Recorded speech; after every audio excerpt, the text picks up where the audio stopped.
அந்தணன் 10 இருந்தால் அவதியெல்லாம் வந்து சேரும். குரு 10 இருந்தால் பதவி பறி போகும் அப்படின்றது ஒரு காலங்காலமா சொல்லப்பட்ட ஒரு விதி. அப்படியெல்லாம் கிடையாது. அப்படியெல்லாம் கிடையாது. நல்ல கவனிங்க. இது மிகப்பெரிய யோகத்தை ஏற்படுத்தும். நல்ல கவனிங்க. கோச்சார குரு அப்படின்றது இப்ப நம்ம ஒவ்வொரு வருஷம் குரு பயிற்சி சொல்றோம் இல்லையா, அந்த கோச்சார குரு.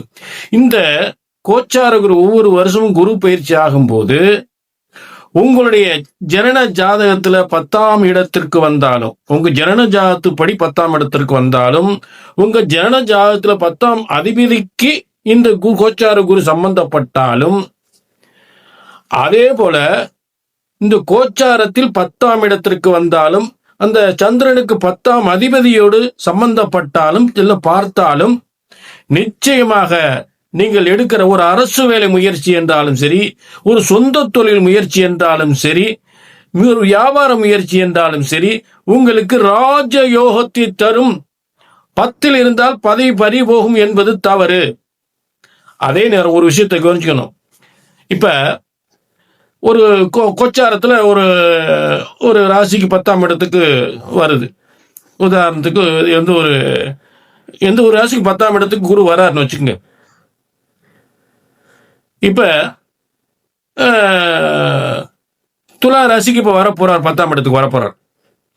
அப்ப என்ன பண்ணுவாங்க அப்படின்னா, அவங்க ஒரு இடத்துல உத்தியோகம் பார்த்துக்கிட்டு இருந்தா ஏற்கனவே அந்த உத்தியோகத்துல ஏதாவது ஒரு இவருடைய திறமைக்கு கொஞ்சம் குறைபாடுகள், அந்த வருமானம் கொஞ்சம் குறையா இருக்கும். இந்த இடத்துல இவ்வளவு கம்மியா தர்றாங்க, வருமானம் தர்றாங்க, இதை விட அதிகமா சம்பளம் கொடுக்கக்கூடிய, இதை விட உயர்வா, இதை விட 50,000 1 லட்சம் கூட வாங்கக்கூடிய இடத்துக்கு போவோம் அப்படின்ற ஒரு முடிவுக்கு தான் வருமே தவிர, அப்ப என்ன செய்வாங்க, இந்த வேலையை விடுவாங்க.